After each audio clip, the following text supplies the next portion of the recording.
everyone.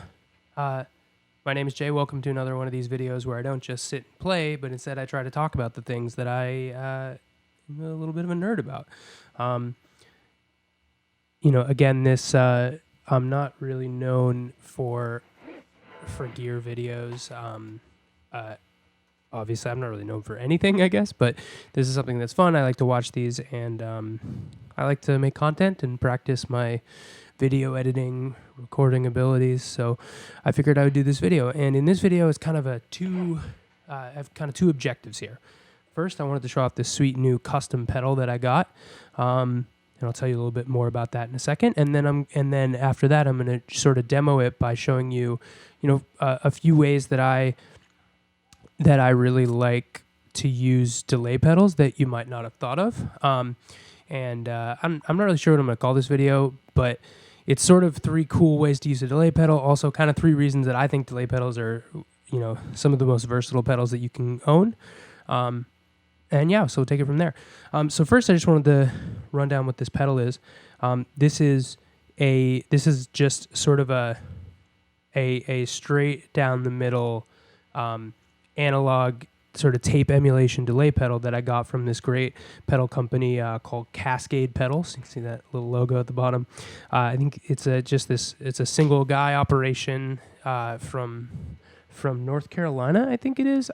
He just makes pedals in his house. He's known mostly for this pedal called the Distortion, which I think is sort of a kind of a Nashville country distortion pedal that people really like. Hoping to get my hands on one of those eventually. But the reason I reached out to him was because I was sitting on the subway. I live here in New York City, and I was sitting on the subway, and yet another subway delay occurred, and I realized that there's a great pun in there somewhere. I was in need of a delay pedal at the time that was just small and simple.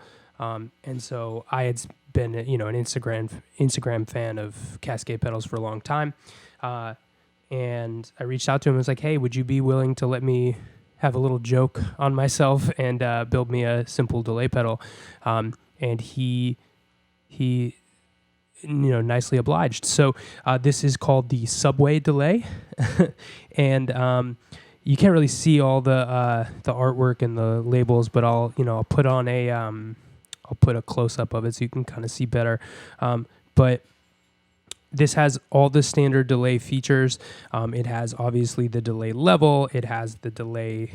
The delay level is just called delay. The delay time, that's, again, that's how fast the delay is called ETA. Again, all these parameters are named after subway parameters. So again, a little bit of a joke on myself. I love a good pun, a good dad joke. So this is called ETA. This next one is essentially what you would consider the regeneration or the amount of the feedback level of your pedal. So the amount of delays that happen, and I called this one congestion, as in train congestion.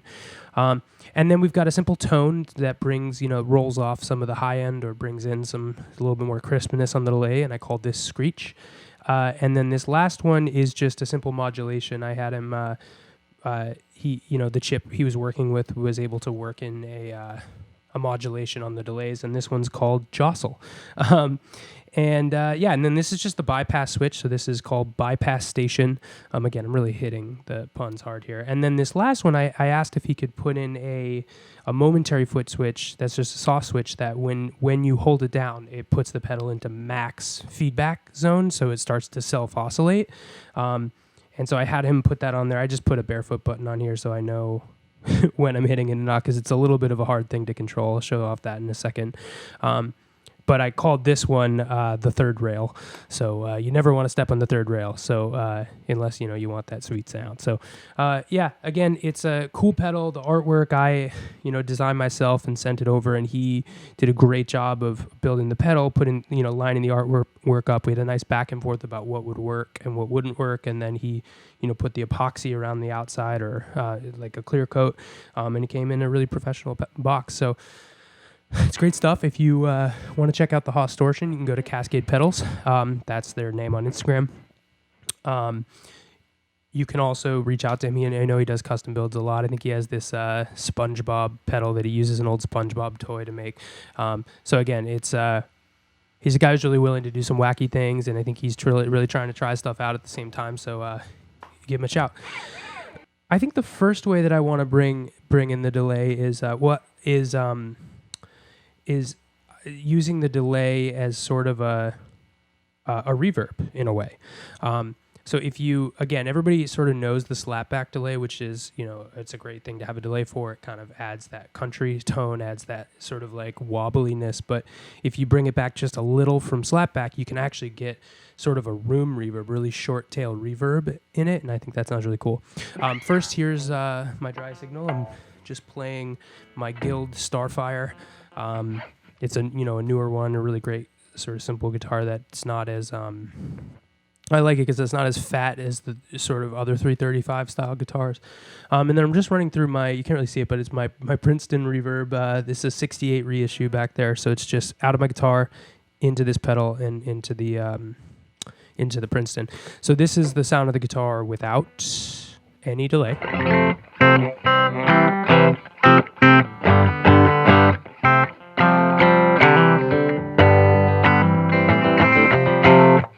So yeah, so just straight ahead. And then this is with it engaged, and again. So you can kind of hear the tail a little there, right? Again, it's like really quick. I'll reiterate, there's nothing, no other reverb, I don't have the amps reverb engaged or anything, so.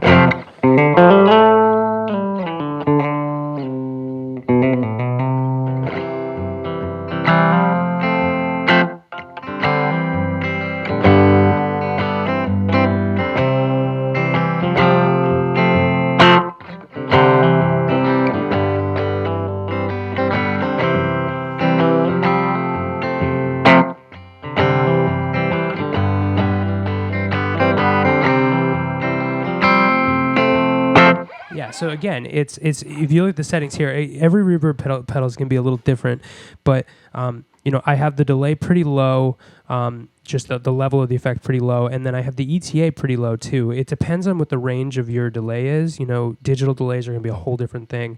Most analog delays, I find that when you're below a quarter, below 9 o'clock, you kind of get into this realm that I'm talking about here. Get a really interesting kind of room reverb there.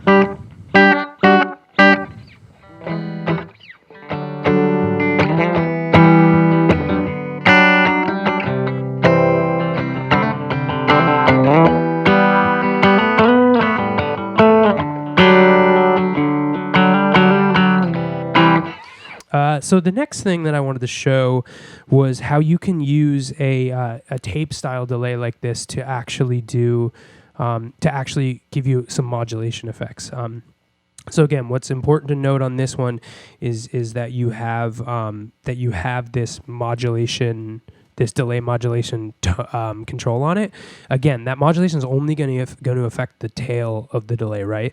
But if you turn the ETA all the way down to 0, your tail is essentially happening at the same time or very, very near the same time that your note is being played, right? So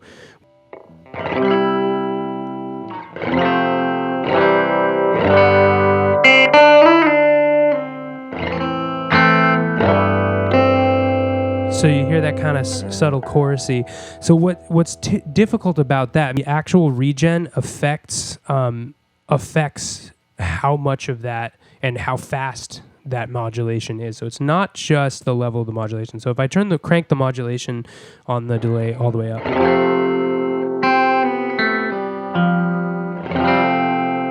you can hear kind of like a springy vibrato there that's a little ugly, but if you take down the regeneration, you'll see that it actually affects it. So I'm going to do this.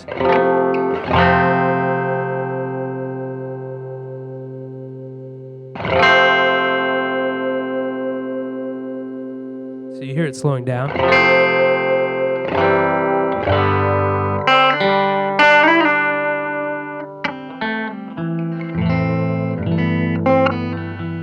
So right about here is where I really like this this effect, because it's cool for like little like Sort of like solo-y things that you can do.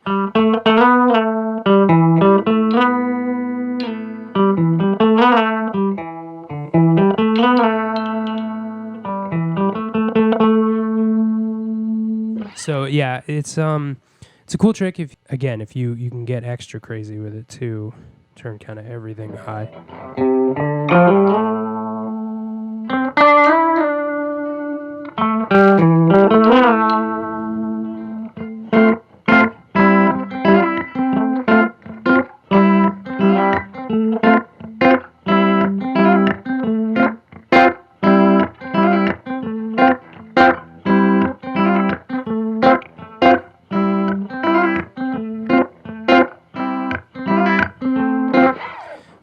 So similar to the room reverb, I sometimes like to use a delay just to fatten up the sound a little bit. So I'm going to turn my modulation all the way down. I'm going to leave the, I'm going to turn down the tone a little because I like a darker sound for this.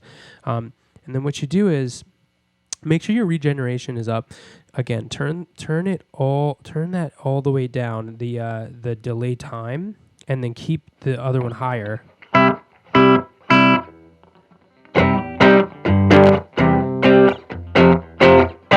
So it's a subtle difference from the room tone reverb that I was giving you before, but if I shut it off, you'll see how much thinner the guitar is without it.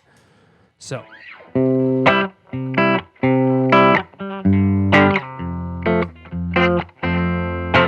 Okay, cool. Now I'm going to turn it on.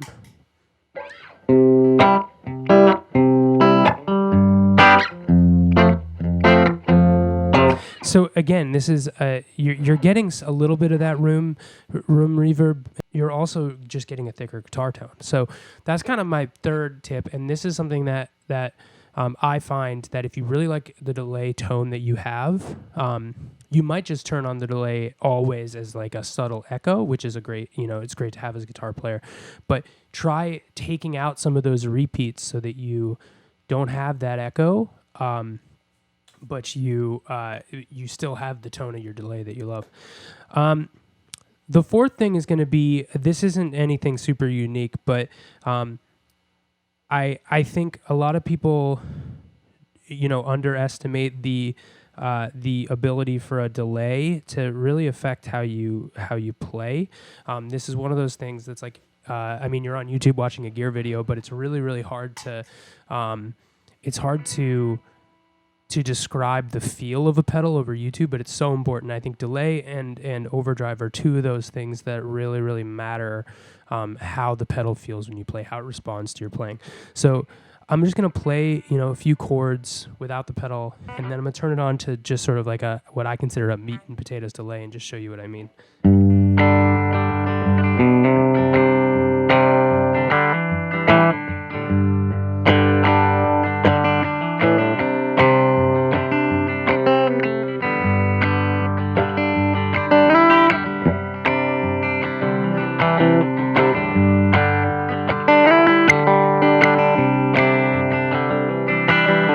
So then I'm just going to turn on the delay, and this is what the tails are like. So again, maybe I'll knock the regen down a little. So you can see that it's just sort of a standard.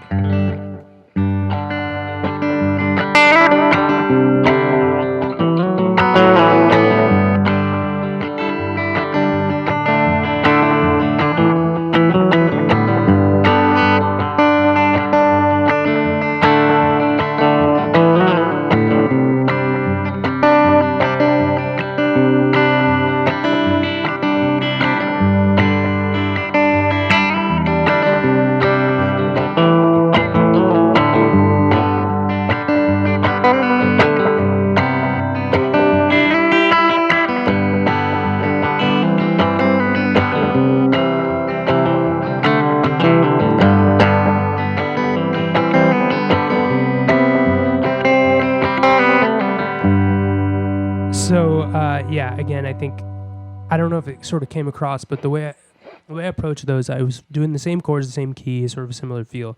I was giving the strumming pattern a little more room to breathe, and I was doing a little more with my left hand when I kicked the delay on. So again, when when you're playing those sort of like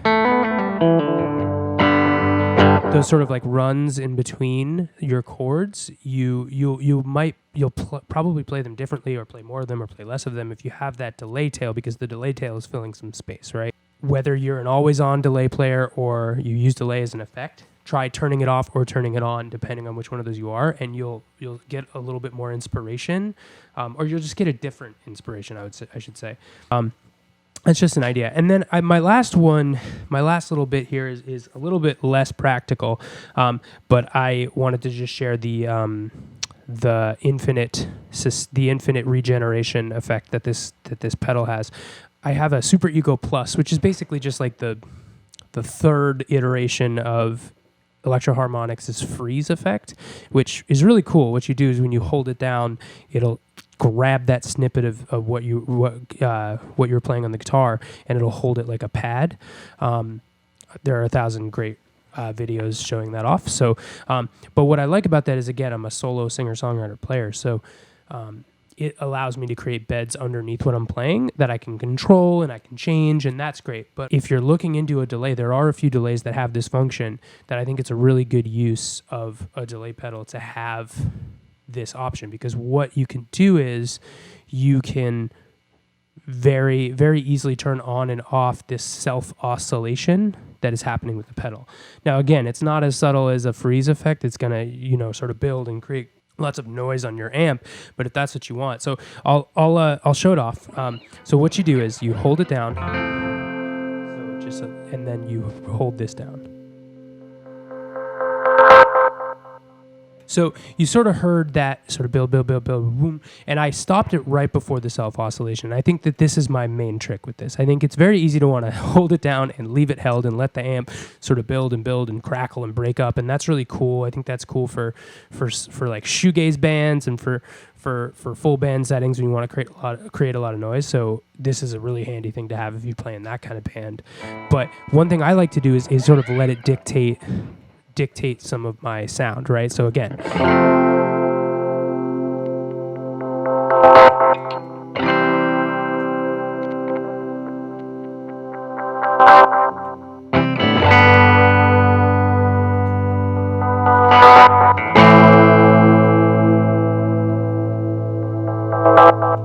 so again, you saw it was sort of like, it's almost like what a synth would do, right? Like you have these sort of pulsing synths that you let drive the song. Now it was a lot harder for me to do that while doing it with my hand. I wanted to make sure you guys could see it, but you could see what was happening with it as it was building, and then I cut it off at the moment and then landed on a chord. And I think there's a lot of musical stuff that can happen with momentary switches that I feel like. Me personally, as soon as I opened that door, it added a lot of self-expression, and I think the freeze pedal is a great way to do that. I highly recommend anything from the freeze or the Super Ego line with Electro Harmonix for that, because that gives you a subtle bed. But I've been wanting to have this other momentary option for a while, and it was really great that Cascade Pedals was able to put that into a delay. Again, I wanted the third rail. I thought it was funny to have that sort of that sort of theme in there with the subway delay, but it actually has turned out to be a very specific musical thing that I like to use. Thanks for watching. I hope you liked this kind of video. If you came here to see my covers or me play a song, I hope that this is also helpful. If you like it, make sure you subscribe to my channel and leave comments, or if you dislike it. If you want to tell me that something I said was wrong, let me know. I'm not a pedal maker. I don't really know all of what goes into making a pedal, hence why I had Cascade Pedals build this one for me. And yeah, be sure to check out Cascade Pedals. Really nice operation. They are working toward getting their name out there. So help them out, especially now we're all kind of in self-isolation land, or we should be in most of our communities. And so now's a really good time to support a local pedal maker and get a new toy in and play with it. Now that you have lots of time to play. So I'm going to play out some last stuff. But thank you for watching. My name is Jay Allen Schneider. Like, subscribe, all that stuff.